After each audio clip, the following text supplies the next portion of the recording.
और उसमें से एक जो है वो एरे है और एक जो है वो लिंक लिस्ट है। लिंक लिस्ट में कुछ पार्ट हमारा रह गया है, वो मैं अभी यहाँ स्किप करता हूँ, और क्योंकि हमारे पास मिनट के बाद टाइम थोड़ा कम होता है तो मैं उसको स्किप करके, क्योंकि हो सकता है कि अब लिंक लिस्ट फाइनल एग्जाम में पार्ट बने भी ना, तो इसलिए अब जो न्यू टॉपिक है उसकी तरफ जा रहे हैं।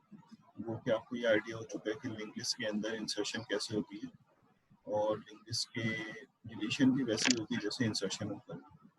और फिर एक टॉपिक और है सर्कुलर लिंक लिस्ट। तो ये दो टॉपिक है, अगर हमें टाइम मिलेगा तो हम पढ़ेंगे, लेकिन अभी हमने इसको लिंक लिस्ट में ये रोक दिया है। बहुत इंपॉर्टेंट डेटा स्ट्रक्चर, काफ़ी जगह पर इस्तेमाल होता है। आगे ट्री और ग्राफ बनाने में भी लिंक लिस्ट को इस्तेमाल करेंगे। तो ये दो डेटा स्ट्रक्चर जो हैं, लिंक लिस्ट और एरे। अच्छा, एरे एक बेस डेटा स्ट्रक्चर है। बेस इसलिए कहते हैं कि बाकी सारे के सारे डेटा स्ट्रक्चर एरे से ही बने। एरे के अंदर कुछ स्पेसिफिक किस्म की मैनेजमेंट लगा के नए डेटा स्ट्रक्चर बना देते हैं। जैसे घर से बंगला बना दिया, ठीक है, या घर से फ्लैट बना दिया। तो घर जो है या ज़मीन जो है वो हमारी बेस फ्लोर होती है। अगर इसमें आपने 5 फ्लोर बना दी तो फ्लैट बन गया, ठीक है, बंगले जैसा आपने लुक दे दिया तो बंगला बन गया। तो इस तरह की चीज़ें बिल्कुल एरे के साथ भी। एरे एक बेस कोर डेटा स्ट्रक्चर है, और इससे आप डिफरेंट किस्म के दूसरे डेटा स्ट्रक्चर जो है वो डिज़ाइन करते हैं। लिंक लिस्ट भी आपने देखा हमने एरे से बनाया है, और हमें लगता है कि वो लिंक लिस्ट है, लेकिन जो इसने बनाया उसको पता है कि ये एरे के ऊपर कुछ खास किस्म की मैनेजमेंट इस्तेमाल करके बनाया गया। खास किस्म की मैनेजमेंट का मतलब ये होता है कि एरे को अब इस तरह इस्तेमाल किया जाए तो लिंक लिस्ट बन जाएगा। बिल्कुल इसी तरह से स्टैक के बारे में अब अगला डेटा स्ट्रक्चर है, ये तीसरा थर्ड डेटा स्ट्रक्चर है, और उसके बाद फौरन ही हम पढ़ना शुरू कर देंगे फोर्थ डेटा स्ट्रक्चर, जिसे हम क्यू कहते हैं। Stack and Q is very common. तो स्टैक और क्यू पढ़ने के बाद फिर हम ट्रीज की तरफ जाएंगे। तो ये जो अभी तक स्टैक एंड क्यू, एरे और लिंक लिस्ट है, ये लीनियर डेटा स्ट्रक्चर होते हैं। लीनियर का मुराद होता है कि एक नोड के दो या एक एडजेसेंट हो सकता है। एडजेसेंट का मतलब होता है नेबर। लेकिन अगर उसके दो से ज्यादा यानी 3, 4, 5 नेबर होने शुरू हो जाएं तो फिर वो बेसिकली नॉन लीनियर कैटेगरी में चला जाता है। जैसे एरे है, एरे के किसी भी बीच के सेल में, जैसे पोजीशन नंबर 5 पे अगर आप हैं एरे में, तो पोजीशन नंबर 5 के दो ही नेबर होंगे। यानी अगर ये एरे है और इसका ये एक सेल है, तो इस सेल का दो नेबर होगा, एक ये नेबर होगा और एक ये नेबर होगा। तो इस तरह जब दो ही एडजेसेंट हो तो उसको हम बेसिकली लीनियर कहते हैं। बिल्कुल इस तरह से आपके पास जो लिंक लिस्ट है इसके भी दो ही नेबर होते हैं। अगर आप देखें तो इसकी बात करें तो इसके जो है वो एक ये नेबर है, एक ये नेबर। तो इस तरह का जो डेटा स्ट्रक्चर होता है उसको नॉर्मली हम लीनियर डेटा स्ट्रक्चर कहते हैं। ये एक मालूमात वाली बात है, इससे हमें कोई एडवांटेज तो लेना नहीं है। और जो इस तरह का ना हो जिसके एक से ज़्यादा नेबर्स हो, जैसे मिसाल के तौर पर ट्रीज बनाते हैं, तो ट्री को हम इस तरह नोड से बनाते हैं। तो एक नेबर ये हो गया, दूसरा नेबर ये हो गया, तीसरा नेबर ये हो गया, चौथा नेबर ये हो गया। तो जब एक से ज़्यादा नेबर हो जाते हैं तो उसको बेसिकली हम ट्रीज कहते हैं, नॉन लीनियर कहते हैं। और ग्राफ में भी ऐसे ही होता है कि आपके पास ग्राफ अगर आपको दे दिया जाए तो ये इस तरह से ग्राफ आप डिज़ाइन करते हैं। तो अगर ये ग्राफ है तो ये बेसिकली किसी भी एक नोड के एक से ज्यादा, दो से ज्यादा नेबर्स, जैसे ये वाला नोड है इसके 3 नेबर्स हैं, 1, ठीक है, इसमें यहाँ कनेक्ट कर 2 और 3। तो इसलिए इसको हम नॉन लीनियर डेटा स्ट्रक्चर कहते हैं। ये बेसिकली एक जनरल मालूमात है। इस लीनियर और नॉन लीनियर से हमें कोई फायदा तो नहीं उठाना, हमें तो ये देखना है कि इन पे काम कैसे। तो अगला डेटा स्ट्रक्चर हमारे पास स्टैक के नाम से है, और स्टैक जो है वो क्या काम करता है, इसके ऑपरेशंस का है, कौन से हैं, इसके बिल्ट इन फंक्शन क्या होते हैं, तो ये हमें यहाँ पे चेक करना है, और इससे हमें फ़ायदा कैसे मिलेगा और कौन सी एप्लीकेशन इसके ऊपर हम इस्तेमाल कर सकते हैं। तो वो सारी बातें हमें आज डिस्कस करनी है। यानी अगर हम देखें, जैसे हमने पहले दिन से ही बात कर रहे हैं कि अगर स्टैक को हम डिस्कस कर रहे हैं तो स्टैक में आप क्या करेंगे, आप कहेंगे इंट्रोडक्शन पढ़ेंगे, ठीक है, उसके बाद आप क्या पढ़ेंगे, आएंगे इंट्रोडक्शन के बाद इसका मेमोरी रिप्रेजेंटेशन पढ़ेंगे, ठीक है, उसके बाद क्या पढ़ेंगे, इसके बाद आप इसके ऊपर एप्लीकेशन पढ़ेंगे, एप्लीकेशन, ठीक है, या ऑपरेशन, ऑपरेशंस कौन कौन से हैं, उसके बाद क्या पढ़ेंगे, उसके बाद आप टाइम कॉम्प्लेक्सिटी। ये 4 चीजें हम पढ़ लेंगे तो हमारे पास जो है स्टैक का मसला जो है वो हल हो जाएगा। अब इसमें ज़ाहिर है इंट्रोडक्शन और मेमोरी रिप्रेजेंटेशन तो थोड़ा आसान सा काम है, वो हम कभी कर लेंगे। ऑपरेशन में इसके बिल्ड इन 2 ऑपरेशन होते हैं और इसके अलावा इसको कहाँ इस्तेमाल किया जाता है एप्लीकेशन, वो एक अलग केस है। काफ़ी जगह इस्तेमाल कर सकते हैं, तो उसमें से जहाँ जहाँ इस्तेमाल कर सकते हैं वो एप्लीकेशन हमें ढूंढनी होगी। टाइम कॉम्प्लेक्सिटी तो हर उस ऑपरेशन या एप्लीकेशन की होगी जो इस्तेमाल की जाएगी, तो हम जो ऑपरेशन इस पर इस्तेमाल करेंगे उसकी टाइम कॉम्प्लेक्सिटी निकाल लेंगे, ठीक है ना। तो सबसे पहले इंट्रोडक्शन, आप सबको ये बात मालूम है अच्छी तरह से कि स्टैक जो होता है बेसिकली एक ऐसा कंटेनर है जिसमें सिर्फ एक ही रास्ता होता है इन और आउट का, यानी एक साइड से ये क्लोज होता है। ये मैं एक जनरल बात कर रहा हूँ, कंप्यूटर की बात नहीं कर रहा समझाने के लिए। तो ये एक ही रास्ता होता है जिसमें से आप इन आउट, यानी आपको अगर कोई चीज़ इसमें इस बकेट के अंदर डालना है तब भी यहीं से डालेंगे, और कोई चीज़ निकालना है तब भी यहीं से निकालेंगे। तो मिसाल के तौर पर अगर आप किसी कोई चीज़ इसमें इंसर्ट करते हैं तो वो यहाँ पे इस तरह इंसर्ट हो गया, कोई दूसरी चीज़ इंसर्ट करते हैं तो यहाँ इंसर्ट हो गया, तीसरी चीज़ इंसर्ट करते हैं तो ये इंसर्ट हो गया, चौथी चीज़ इंसर्ट करते हैं तो ये इंसर्ट हो गया। अब अगर आप चाहते हैं कि जो सबसे टॉप पे इंसर्ट किया है इसके बजाय इसको निकालने जो सबसे पहले इंसर्ट किया था, तो पॉसिबल नहीं है। इसमें इसको निकालने के लिए पहले ये निकलेगा, फिर ये निकलेगा, फिर ये निकलेगा, उसके बाद फिर आखिर। जिससे जाहिर होता है कि जो लास्ट में इन हुआ, हालांकि इसको निकालना मकसद नहीं है, लेकिन जो लास्ट में इन हुआ है वो फर्स्ट आउट होगा हमेशा, ठीक है। लीफो कहते हैं इसको, LIFO, last in first out. तो ये बेसिकली स्टैक की प्रॉपर्टी, जब भी स्टैक बनाया जाता है इस मकसद के लिए बनाया जाता है कि जो आप लास्ट में इन करेंगे उसको सबसे पहले बाहर निकालेंगे। This is called LIFO. There is basically one sided in और आउट, एक साइड से आप इन कर सकते हैं और उसी साइड से आप आउट कर सकते हैं। इन आउट के जो है वो सिर्फ एक ही क्राइटेरिया होता है। समटाइम आपने देखा होगा कि वो जो हमारे बकेट है, आपकी बाल्टी है या कुछ है, उसमें जब आप कोई चीज़ रखेंगे तो बिल्कुल उसकी भी कंडीशन ये होगी, एक साइड से इन कर सकते हैं, उसी साइड से आउट। उसमें बहुत सारे पत्थर जमा करना शुरू करते हैं बाल्टी के अंदर, और कहेगा कि बिल्कुल लास्ट वाला पत्थर निकालना है, तो डेफिनेटली आपको पहले ऊपर वाली चीज़ें खाली करनी पड़ेगी। और यही होता है कि कहीं पे कोई सामान रखा हुआ और उसमें एक ही इन और आउट हो, तो आप कहते हैं कि जब कोई सामान बहुत सारा दब जाए, जो किताब होती है, नीचे वाली किताब को निकालने के लिए ऊपर की किताबें आपको खाली करनी, एक जनरल मिसाल है। तो दिस इज कॉल्ड लीफो। अब सवाल ये है कि ये दो चीजें जहन में आती हैं इसके बेसिस पे।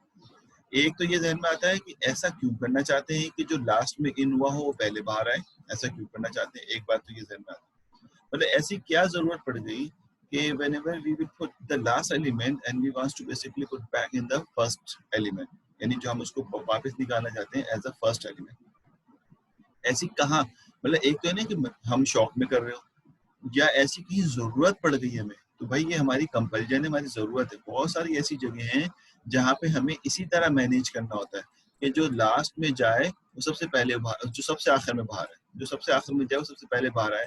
वो जगहों पे अरेंजमेंट करनी ही ऐसी होती है, एक बात ये। दूसरा ये कि वो कौन कौन सी एप्लीकेशन है जहाँ हम लगा सकते हैं, तो जाहिर है हम सारी एप्लीकेशन तो नहीं पढ़ सकते, लेकिन आईडीए के लिए कुछ एप्लीकेशन जहाँ पे हमें इस तरह का डेटा स्ट्रक्चर चाहिए, हमें एरे नहीं चाहिए, हमें क्यू नहीं चाहिए, हमें लिंक लिस्ट नहीं चाहिए, बल्कि हमें हमें बेसिकली स्टैक की रिक्वायरमेंट, जहाँ पे हम इस तरह हमें याद ना करना पड़े कि किसकी बारी है बाहर निकल। एरे में ऐसा होता है, एरे में तो आप जब पुट करते हैं तो आपको याद रखना पड़ता है कि आप किसको निकालना है किसको नहीं निकालना, क्योंकि आप एरे में किसी भी चीज को बीच से भी निकाल सकते हैं, इसमें आप किसी भी चीज को बीच से नहीं निकाल सकते। If you want to pick back, तो you have to basically put back as a top element, जो टॉप एलिमेंट होगा वही बाहर आएगा।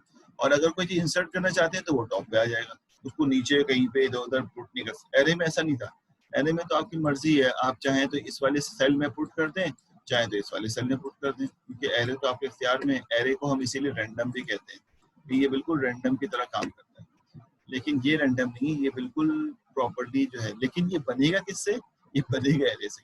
कैसे बनेगा, कुछ मैनेजमेंट इसके ऊपर लगाएंगे और हम इसको एरे से स्टैक बना देंगे।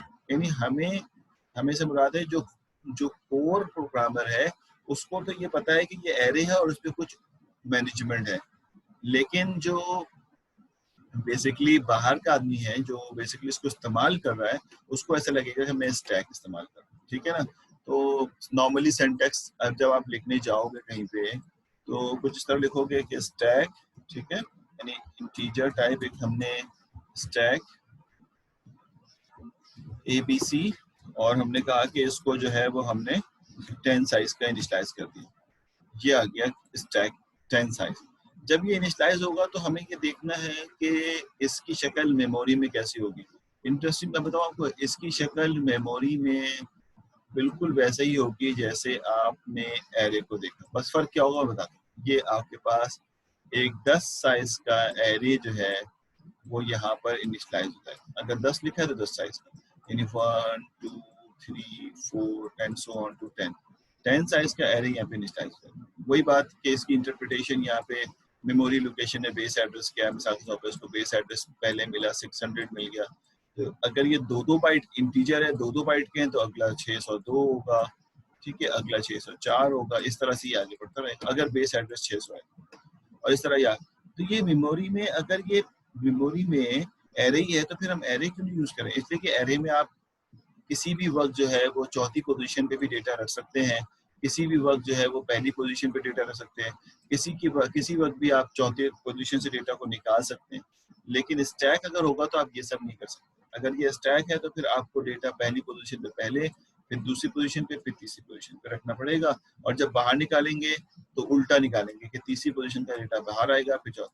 तो जब स्टैक को हम इनिशियलाइज करते हैं, ठीक है भाई, तो इसके पीछे दो काम होता है। अभी मैं सारी चीजों को आता हूँ, नहीं समझ में आएगा सवाल भी लूंगा। इसके पीछे जब भी आप ये इनिशियलाइज करते हैं कि मैं एक स्टैक इस्तेमाल करने जा रहा हूँ, मैं से मुराद होता है वो यूजर जो कि किसी प्रोग्रामिंग लैंग्वेज को इस्तेमाल कर रहा है, जिसने बनाया है उसको पता है कि इसके पीछे क्या करना है।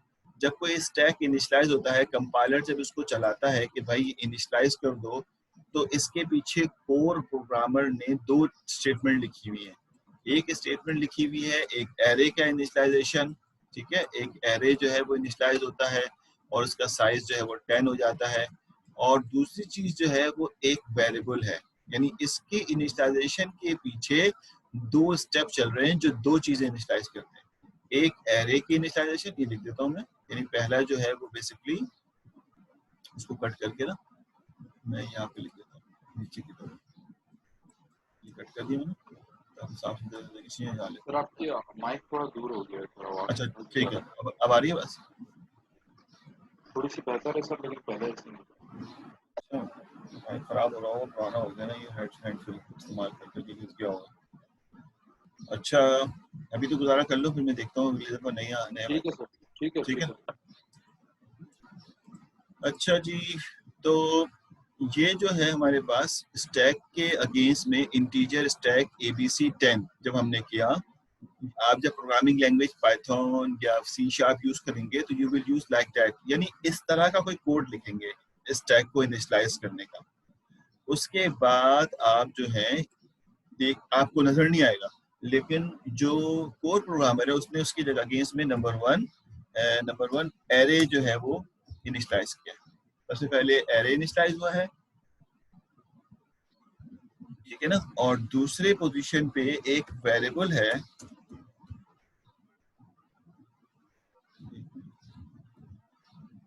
एक वेरिएबल है जो इनिशियलाइज हो। तो जैसे कि तुम इनिशियलाइज करोगे ये दो चीजें इनिशियलाइज, अभी हम थोड़ी देर में देख लेंगे। और इस वेरिएबल एरे तो एरे होगा, इस वेरिएबल का काम ये होगा कि वो ट्रैक करे कि इस वक्त डेटा कहाँ पे इन करना है और कहाँ से बाहर निकालना है, सिर्फ इसका काम इतना सा हो, ठीक है ना। इस वेरिएबल का काम होगा कि डेटा कहाँ इन करना है, कहाँ बाहर निकालना है। लेकिन अगर ये सिंपल एरे होता तो हमें इसकी जरूरत नहीं पड़ती, क्योंकि सिंपल एरे में आप डेटा कहीं भी इंसर्ट कर सकते हैं, कहीं से बाहर निकाल सकते हैं। ठीक, तो क्या बातें तय हुई मैं आपको समझाता हूँ दोबारा से एक दफा, कि स्टैक जो है वो एक ऐसा डेटा स्ट्रक्चर है जिसमें डेटा को इन और आउट करने के लिए एक ही रास्ता होता है, जिसकी वजह से उसको लीफो कहते हैं। ठीक है, लीफो का मतलब है लास्ट इन फर्स्ट आउट। एक बात ये होगी, स्टैक को इनिशियलाइज करने के लिए, स्टैक को मेमोरी में प्रेजेंट करने के लिए या स्टैक को बनाने के लिए हमें एरे ही चाहिए, ठीक है। लेकिन एरे के अंदर ये खसूसियत होती है कि उसको कहीं से भी डेटा बाहर निकाल सकते हैं, कहीं से भी डेटा इन कर सकते हैं। तो इस प्रॉपर्टी को रोकने के लिए एक वेरिएबल इस्तेमाल करते हैं जो ग्लोबल वेरिएबल होता है, और वो बेसिकली इस बात की इंडिकेशन करता है कि डेटा कहाँ इंसर्ट करना है और कहाँ से बाहर निकालना है। अब आपकी मर्जी नहीं होगी कि डेटा कहाँ इंसर्ट करेंगे, कहाँ बाहर। तो स्टैक में स्टैक में दो ऑपरेशंस होते हैं, ठीक है। स्टैक के अंदर दो ऑपरेशंस, एक ऑपरेशन को हम कहते हैं, अगर ऑपरेशन की बात करें, ठीक है ना, अगर ऑपरेशन की बात करें तो स्टैक में दो ऑपरेशन होते हैं। कौन कौन से होने चाहिए? हमारी जबान में एक ऑपरेशन है इंसर्ट, लेकिन स्टैक की जबान में इसको हम कहते हैं पुश, ठीक है। और दूसरा है डिलीट, यानी स्टैक से हटा दो, निकाल दो, उसको हमारी जबान में कहते हैं पॉप, यानी स्टैक की जबान में। हमारी जबान में तो ये डिलीट हो गया, लेकिन स्टैक के मामला में ये पॉप कहलाता है। तो स्टैक के दो ही ऑपरेशन हैं। स्टैक के अंदर सॉर्टिंग की जरूरत नहीं है, स्टैक के अंदर सर्चिंग की जरूरत नहीं है, मतलब ये कोई काम ही नहीं है स्टैक के। अगर आपको सॉर्टिंग सर्चिंग करनी है तो you have to use the array, ठीक है। लेकिन अगर आपको लास्ट डेटा पहले निकालना है तो you have to use the stack. तो आप दो ऑपरेशन इस्तेमाल करते हैं, आसान हो गया। सिर्फ दो बिल्ट इन ऑपरेशन हैं जो कि स्टैक में इस्तेमाल होते हैं। जो आप सी शार्प, पाइथन या कोई और दूसरी लैंग्वेज इस्तेमाल करेंगे तो आप स्टैक के साथ दो ही ऑपरेशन इस्तेमाल करेंगे, पुश एंड पॉप। एक तीसरा ऑपरेशन है वो स्पेसिफिक कुछ लैंग्वेजेस के साथ जो है वो एसोसिएटेड होता है, जिसको हम कहते हैं पुश पॉप के साथ। अभी ध्यान में नहीं आ रहा, एकदम से निकल के बताता हूँ मैं। पीक, पीक, ये ऑपरेशन का नाम है पीक। ये ऑपरेशन सी शार्प में एग्जिस्ट करता है, मुझे नहीं पता कि पाइथन में है या नहीं। यानी जो तीसरा लिखा है ये ऑप्शनल है, ठीक है। कुछ लैंग्वेजेस में होता है, कुछ लैंग्वेजेस में नहीं होता। लेकिन जो इसके बाय बर्थ दो ऑपरेशन हैं वो बेसिकली ये दोनों हैं, पुश एंड पॉप। यानी push and pop are the two operations of the stack. तीसरा ऑप्शनल है, ये कभी होता है कभी नहीं होता है, किसी लैंग्वेज में होता है किसी लैंग्वेज में। सी शार्प में है मुझे पता है, बाकी का मुझे नहीं पता किस लैंग्वेज में है या नहीं है। कैसे लिखते हैं? आप लिखते हैं स्टैक का नाम, यानी ABC अगर नाम रखा ABC, ठीक है, और डॉट पुश, ये बेसिकली आप लिखते हैं इस तरह से। और यहाँ पे जैसे मिसाल के तौर पे कोई डेटा आपने पुश कराना है, आपका अपना नाम है, मिसाल के तौर पर यहाँ पे कोई पहला नाम जिसका लिखा अब्दुल रहमान का लिखा हुआ है मेरे पास, तो मैं लिख देता हूँ अब्दुल रहमान, अब्दुल रहमान, ठीक है, ये नाम लिखा हुआ है, मैं यूं लिख दूंगा। तो इसका मतलब ये होगा,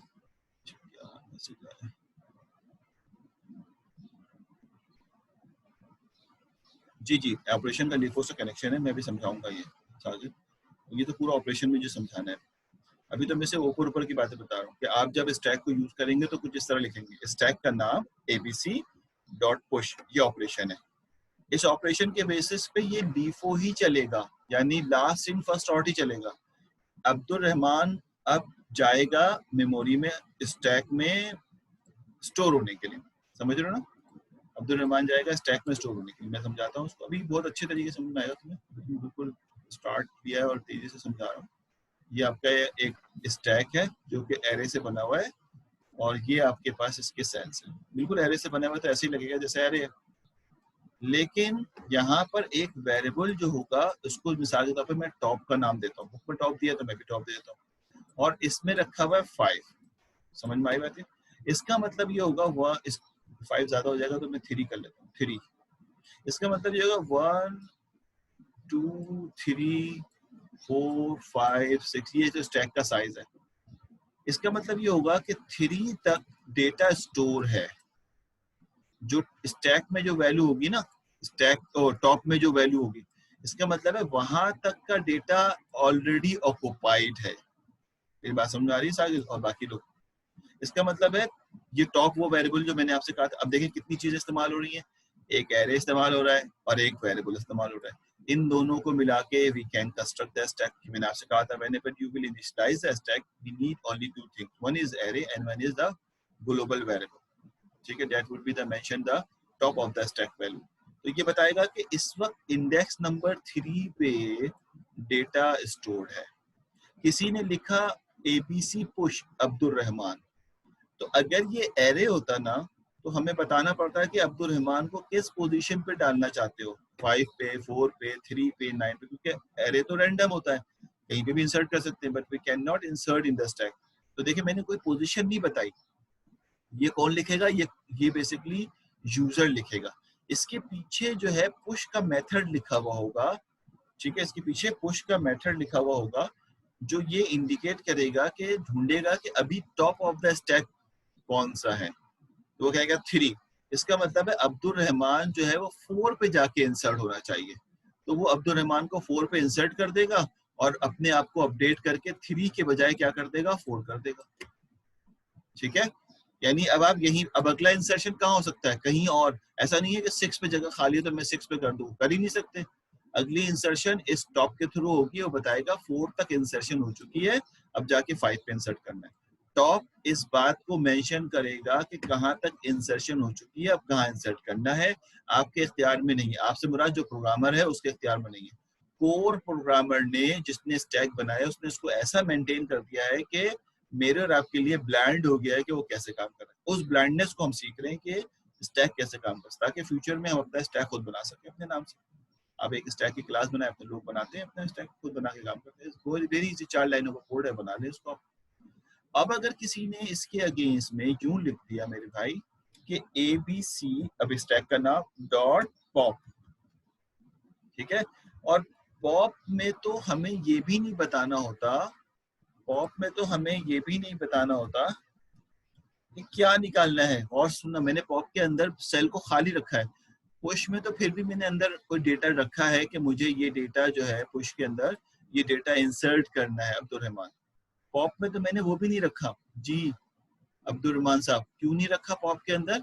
क्योंकि हमें ये बात पता है कि जो डेटा अभी टॉप ऑफ द स्टैक होगा वही बाहर निकलेगा, इसके अलावा कोई और नहीं निकल सकता।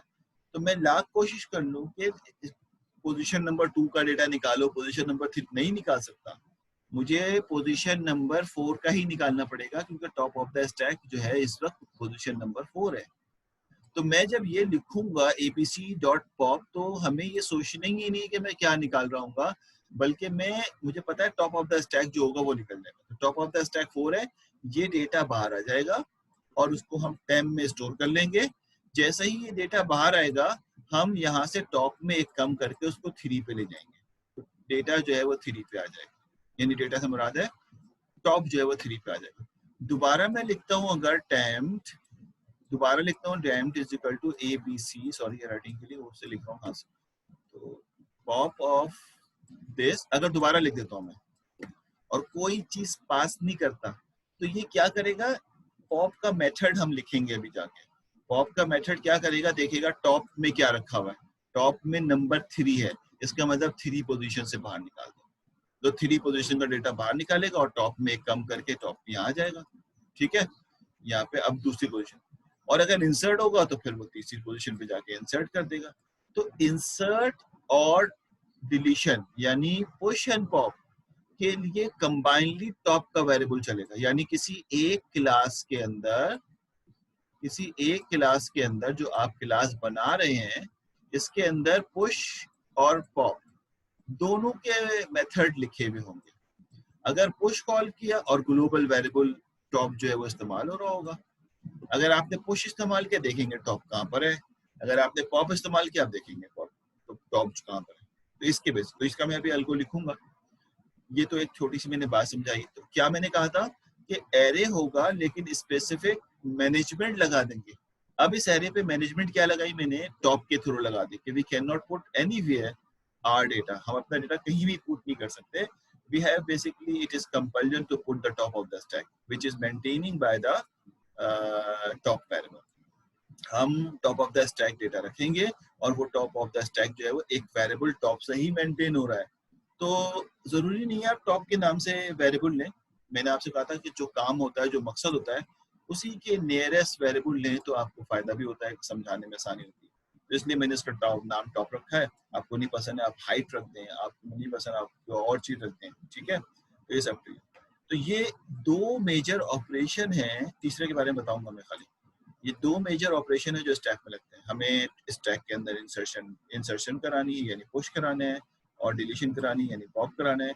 लेकिन हमें स्टैक में सर्चिंग नहीं करानी, हमें सॉर्टिंग नहीं करानी, ना ही ऐसा कोई काम करना है। ठीक है, अभी मैंने पढ़ा कंप्लीट नहीं किया, इसका एल्गोरिथम लिखूंगा, समझाऊंगा मजीद फर्दर, फिर इसके बाद इसके एप्लीकेशन पे आऊंगा ऑपरेशन समझाने के बाद।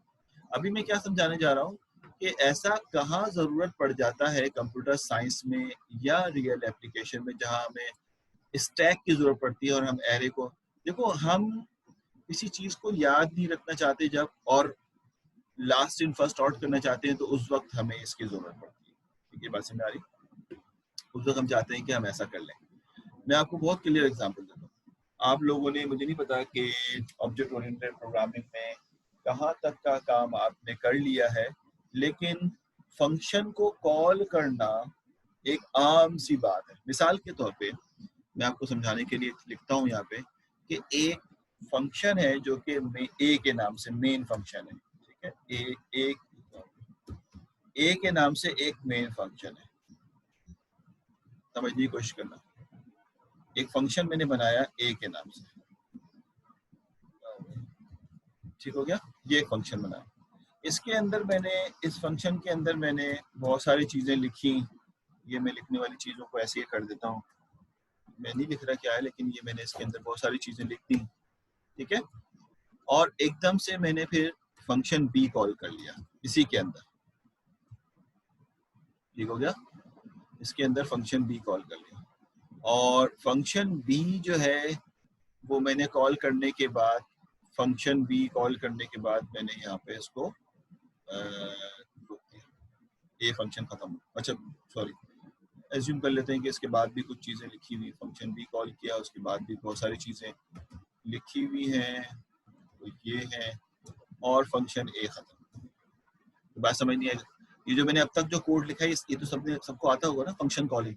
If our main code is basically A and we have called basically a new function is called B.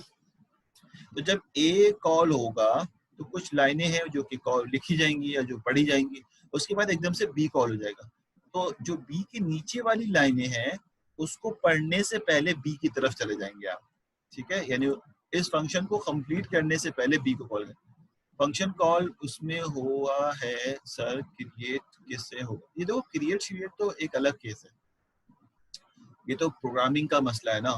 हम तो जनरल बात कर रहे हैं, अभी तो हम प्रोग्रामिंग कर ही नहीं रहे, हम तो जनरल बात कर रहे हैं कि एक फंक्शन हमने बनाया है और इस फंक्शन की अगेंस्ट में हमने उसके अंदर एक और फंक्शन कॉल कर लिया। ठीक हो गया मेरे भाई? अब ये प्रोग्रामिंग में ये क्रिएट कैसे होगा, ऑब्जेक्ट ओरिएंटेड में कैसे जाएगा, ये तो अभी हमारा केस ही नहीं है। हम तो सिर्फ सिंपल बात ये कर रहे हैं कि एक फंक्शन के अंदर फंक्शन कॉल करें। तो मैं सिर्फ ये समझा रहा हूँ कि जब इस फंक्शन को आप रीड करेंगे ए को, तो ये वाली लाइन रीड करेंगे, फिर ये वाली लाइन रीड करेंगे, और बी फंक्शन कॉल हो जाएगा। Before last two line B function के पास चले जाएंगे। इसका मतलब है बी फंक्शन कहीं ना कहीं लिखा होगा आपने। तो मैं अज्यूम करता हूँ कि बी फंक्शन आपने बाहर कहीं लिख लिया है, ये रहा। ठीक है ना, ये बी फंक्शन है और ये आपने कहा कि मैंने यहाँ पे लिखा। इसी तरह बी में भी आपने कुछ लाइनें लिखी और आपने कहा ये मेरी बी फंक्शन की लाइनें हैं, और मैं इसको यहाँ पर एक सी फंक्शन कॉल कर लेता हूँ। ठीक हो गया? और उसके बाद फिर बी फंक्शन की कुछ लाइनें हैं मजीद, और यहाँ से मैंने इसको क्लोज कर लिया। ठीक हो गया? अब जरा इस दो को रिलेट कराओ, को रिलेट कराओ, तो क्या हुआ होगा? अगर मैं इन दो को रिलेट करूँ तो हुआ ये होगा मेरे भाई, समझने की कोशिश करना, बिल्कुल प्रोग्रामिंग की तरफ नहीं जाना कि हम कैसे इनिशियलाइज करेंगे, क्या करेंगे, अभी हमारा ऐसा कोई टास्क ही नहीं। अभी क्या हुआ होगा मेरे भाई कि आपने कहा ये मेन फंक्शन है ए, आपने ए को कॉल किया, ए ने एक लाइन पढ़ी, दो लाइन पढ़ी, बी को कॉल कर लिया। Before going this two lines B को कॉल करेगा तो बी के पास चला जाएगा, पॉइंटर कहेगा बी को पढ़ो। तो ए को और सुनना क्या कह रहा हूँ, ए को कंप्लीट करने के लिए बी का रिजल्ट चाहिए आपको, तभी आप आगे बढ़ सकते हैं। तो फौरन बी के पास चले जाएंगे। बी के पास गए, एक लाइन पढ़ी, दो लाइन पढ़ी, तीन लाइन पढ़ी, और फिर आपने कहा सी को पास चले जाओ। तो बी को कंप्लीट करने के लिए सी चाहिए आपको। मेरी बात समझ आ रही क्या कह रहा हूँ? तो इसका मतलब है ए को अभी ए कंप्लीट नहीं हुआ, लेकिन ए को कंप्लीट करने के लिए बी का रिजल्ट चाहिए, और जब बी के पास गए तो बी को कंप्लीट होने के लिए सी का रिजल्ट चाहिए। सिमिलरली आपने कहा, यकीनन सी को कहीं लिखा होगा ना आपने, जब बनाया है तो आप कहीं लिखेंगे भी उसको। तो आपने एक सी का फंक्शन बनाया, उसमें भी इसी तरह से पहली लाइन लिखी, आपने दूसरी लाइन लिखी, और यहाँ पे आपने इंटरेस्टिंग जो है वो डी का फंक्शन कॉल कर लिया। ठीक है, और आपने कहा ये मेरा डी का फंक्शन है, और ये डी खत्म। उसके बाद अब आप देखें ये डी जो है वो आपका कॉल हो गया। सी को कंप्लीट होने के लिए डी चाहिए, आपने कहा चलो मैं डी पे लिख लेता हूँ, तो मसला ही नहीं है। आप यहाँ पर डी लिखने चले गए, डी लिखा आपने, और आपने कहा ये मेरा डी फंक्शन है। ठीक है, ये आ गया डी, एक लाइन लिखी आपने, फिर दूसरी लाइन, फिर दूसरी लाइन लिखी आपने, उसके बाद तीसरी लाइन लिखी आपने, फिर आपने चौथी लाइन लिखी आपने, फिर आपने पांचवी लाइन लिखी और उसके बाद डी फंक्शन को खत्म कर दिया। ठीक है, अब इसका मतलब ये हुआ, आप जरा चेन रूल चलाओ। चेन रूल ये कहता है कि अगर आपने मेन फंक्शन ए चलाया था तो ए ने एक लाइन रीड की, दो लाइन रीड की और उसके बाद फिर आपने जो है वो बी फंक्शन कॉल कर लिया। Before completing the A function you have to call the B function.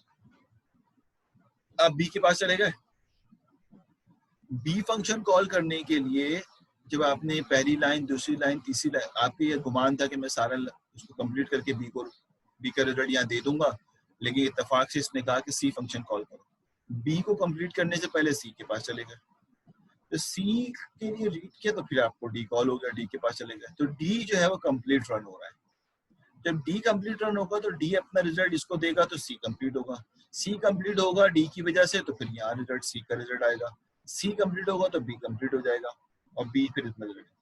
सवाल यहाँ पे ये है मेरे भाई कि जब आप यहाँ पर ए को कॉल करेंगे, पहली लाइन रीड करेंगे, दूसरी लाइन रीड करेंगे और बी फंक्शन कॉल करेंगे, तो अभी तो ए कंप्लीट नहीं हुआ है और आप बी के पास भागे जा रहे हैं, तो ट्रैकिंग के लिए ये तो रखेंगे ना कि ए कहाँ तक रीड हुआ था, या ए को भूल जाएंगे आप? तो ए की ट्रैक करना जरूरी है। ठीक है, तो इस सिचुएशन में हमारे पास ए की ट्रैकिंग के लिए बहुत सारे डेटा स्ट्रक्चर हैं। हम यहाँ पर एरे भी इस्तेमाल कर सकते हैं, जितने पढ़े हैं लिंक लिस्ट भी इस्तेमाल कर सकते हैं। वो कहता है ये सारे एरे और लिंक लिस्ट से भी ये मसला हल हो जाएगा, लेकिन इस वक्त इस सिचुएशन में जो सूटेबल डेटा स्ट्रक्चर है वो है आपके पास स्टैक। क्यों है? अब देखिएगा इंटरेस्टिंग बात। आपने कहा कि ये मेरा स्टैक है, अभी मैं बिल्कुल जनरल समझा रहा हूँ, कुछ पॉप तो बता ही नहीं रहा, सिर्फ ये समझा रहा हूँ कि देखो स्टैक की इंपॉर्टेंस क्या है। आपने कहा कि मैंने ए को रीड किया, इसकी दो लाइनें रीड की और बी कॉल हो गया, इसका मतलब है मैं ए को छोड़ के बी के पास जा रहा हूँ। तो ऐसा नहीं है कि ए को छोड़ के बी के पास जाऊंगा तो ए को ट्रैकिंग नहीं करूंगा। मुझे नहीं पता आपका आईएसटीटी में आपने कितनी डेप्थ में इसको पढ़ा। नॉर्मली ऐसा होता है कि अब हम ए में जिस लाइनों को छोड़ के जा रहे होते हैं हम बताते हैं कि उस लाइन में हमें वापस आना है, यानी दोबारा यहाँ से शुरू नहीं करेंगे, दोबारा यहाँ से शुरू नहीं करेंगे वन से, बल्कि बी नंबर लाइन जो है वन। तो मैं आसानी के लिए यहाँ पे लिख लूंगा, अच्छा जी, मैं आसानी के लिए लिख लूंगा कि ए जो है उसको मैं छोड़ के जा रहा हूं और किसके पास जा रहा हूं? बी के पास जा रहा हूं। तो मैं ए लिखने का मतलब है स्टैक में ए का एड्रेस पुट कर देते हैं कि मैंने ए को इस जगह पे छोड़ के जा रहा हूं। ठीक है, और किसके पास जा रहा हूं? बी के पास। बी के पास आ गए, बी के पास आए तो बी की पहली लाइन रीड की, दूसरी लाइन रीड की, तीसरी लाइन रीड की, सी आ गया। तो अब सी के पास जा रहे हैं तो सी के पास जाने से पहले आप लिखेंगे कि मैं बी को छोड़े जा रहा हूँ इस लाइन से, तो बी को भी स्टैक में डाल देंगे। ठीक है, अब आपको याद नहीं करना कि मैंने पहले किसको डाला था बाद में किसको डाला, मैं भी बताता हूँ इसकी क्या वजह है। फिर आप सी के पास आएंगे, सी की पहली लाइन पढ़ेंगे, दूसरी लाइन पढ़ेंगे और डी को उठा के फिर स्टैक में डाल देंगे, क्योंकि डी को छोड़े जा सी को छोड़े जा रहे हैं, सॉरी डी को नहीं, सी को आप जो है स्टैक में डाल देंगे। सी को स्टैक में डाल दिया, समझ में आ रही है? और उसके बाद डी के पास जाएंगे, डी की पहली लाइन, डी की दूसरी लाइन और डी को कंप्लीट रन कर देंगे। जैसे ही डी कंप्लीट रन होगा आप कहेंगे जाओ स्टैक, अब देखो क्या कह रहा हूं मैं, जाओ स्टैक के टॉप पे जो भी है उसको बाहर निकालो और डी की वैल्यू उसको दो। ये तो नहीं कह रहे ना ढूंढो किसको रखना है, अब आपको याद ही नहीं करना। अब जो लास्ट में इन हुआ है आपको पता है वही पहले निकलना है, क्योंकि रिवर्स ऑर्डर में डेटा पुट होगा बैक। मेरी बात समझ रहे हो ना क्या कह रहा हूँ? मतलब आपको ये सोचना ही नहीं है कि मैंने पहले किसको निकालना है किसको नहीं निकालना। ये एक ऐसी सिचुएशन है जिसमें हमें जो सबसे आखिर में गया है उसी को बाहर निकालना है। तो आप कहेंगे जाओ जो सबसे टॉप पे है उसको बाहर निकालो। मुझे नहीं पता B S C A D ना, मुझे याद रखनी, मुझे से मुराद है मैं क्यों याद रखूं, जो टॉप पे होगा उसको बाहर निकाल दूंगा मैं। तो उसको बाहर निकालो, उसको बाहर निकाला तो देखा गया कि उसकी हमने लाइन नंबर फला तक एग्जीक्यूट कर लिया था, और अब जो डी का रिजल्ट आया वो उसको दे के कंप्लीट लाइनें एग्जीक्यूट कर लो। तो इससे ये होगा कि सी कंप्लीट एग्जीक्यूट हो जाएगा और सी क्योंकि स्टैक से बाहर आ गया था यहाँ से कट हो जाएगा, तो टॉप का वेरिएबल अब यहाँ चला जाएगा। ठीक हो गया, पुश के वक्त ऊपर जा रहा था अब टॉप। उसके बाद जब सी एग्जीक्यूट हो जाएगा तो कहेगा देखो सी कंप्लीट रन हो गया है, इसकी वैल्यू हमें असाइन करनी है, देखो टॉप ऑफ द स्टैक कौन सा है और उसको बाहर निकालो। हमें इससे कंसर्न नहीं क्या है, बस टॉप ऑफ द स्टैक जो भी उसको बाहर निकालो। Top of the stack B था, बी होगा, उसको बाहर निकालेंगे। ये देखा जाएगा बी किस लाइनों तक एग्जीक्यूट हो चुका है, 20 लाइन तक, तो सी की वैल्यू जो यहाँ एग्जीक्यूट कर ली है डी की मदद से, ये इसको देंगे और इस तरह बी सारा का सारा एग्जीक्यूट होता है। और बी को क्योंकि हम बाहर निकाल चुके हैं बाहर तक, और जब बाहर निकाला होगा तो टॉप ऑफ द स्टैक यहाँ आ जाएगा। उसके बाद जब बी हमारे पास रिजल्ट प्रोड्यूस कर देगा, आप कहेंगे जाओ स्टैक में जो है उसको निकाल लो बाहर टॉप पे, तो ए को बाहर निकालेंगे, ए ने जहां तक अपनी लाइनें एग्जीक्यूट की होंगी वहां तक, और जब बी का रिजल्ट यहाँ पुट करेंगे और ए एग्जीक्यूट हो जाएगा, और इस तरह से ए अपना फाइनल रिजल्ट जो देगा। तो आपको अंदाजा हुआ कि हमें यहाँ पर स्टैक की कितनी आसानी रही। गो की ये काम एरे से कर सकते हैं, इंग्लिश से भी कर सकते हैं, लेकिन मसला ये होगा कि हमें याद रखना पड़ेगा कि हमने इस वक्त इस वाले एरे को, इस वाले फंक्शन की वैल्यू को किस पोजीशन पर रखना है, यहाँ पे हमें याद ही नहीं करना। तो इंटरेस्टिंग बात ये है, बहुत आपको मतलब इसमें इतना फायदा होगा कि आपको इस बात से कोई कंसर्न ही नहीं है कि मैंने डेटा किस जगह पे पुट किया, किस जगह पे पुट नहीं किया। ठीक है बात हमारी। तो इसलिए स्टैक, और इस सिर्फ यहाँ पे ही नहीं बल्कि बहुत सारी ऐसी जगह हैं जहाँ पे स्टैक की बहुत सारी अफादियत है कि जहाँ पे आपको बाय फोर्स रिवर्स ऑर्डर में ही डेटा पुट करना हो तो फिर आप वहां पर स्टैक को इस्तेमाल करते हैं। एक सवाल आया, मैं जरा उसको देख लेता हूँ फिर आगे बढ़ते हैं। सर नेट इशू है था इसलिए लेट हो गया, कोई बात नहीं बेटा, आगे मेहरबानी आपकी। अच्छा जी, ये तो मेरे ख्याल है समझ आ गया। मैं आपसे सिर्फ एक दफ़ा राय ले लूँ तब फिर आगे बढ़ता हूँ कि आपको ये समझ आ गया। ये एक एग्जाम्पल है, इस तरह के अभी हम कई एग्जाम्पल्स, अभी तो सिर्फ व्यूबिल समझाया है मैंने। इसकी भाई मैं इसका सवाल सॉल्व कराऊंगा। पहले हम स्टैक के ऑपरेशन जो दो मेन है, पुश एंड पॉप, ये स्टैक के बाय बर्थ ऑपरेशन है। यानी मैंने अभी आपसे कहा था ना कि जब आप स्टैक को इनिशियलाइज करते हैं तो दो चीजें इनिशियलाइज हो जाती हैं साथ साथ, एक एरे और एक टॉप। ये एग्जाम का 1 नंबर का सवाल हो सकता है, एक एरे और एक टॉप वेरिएबल। ठीक है, अब मैं एक और बात बोल रहा हूँ कि बाय डिफॉल्ट तीसरी चीज भी इनिशियलाइज होती है, वो उसके दो ऑपरेशंस हैं। एक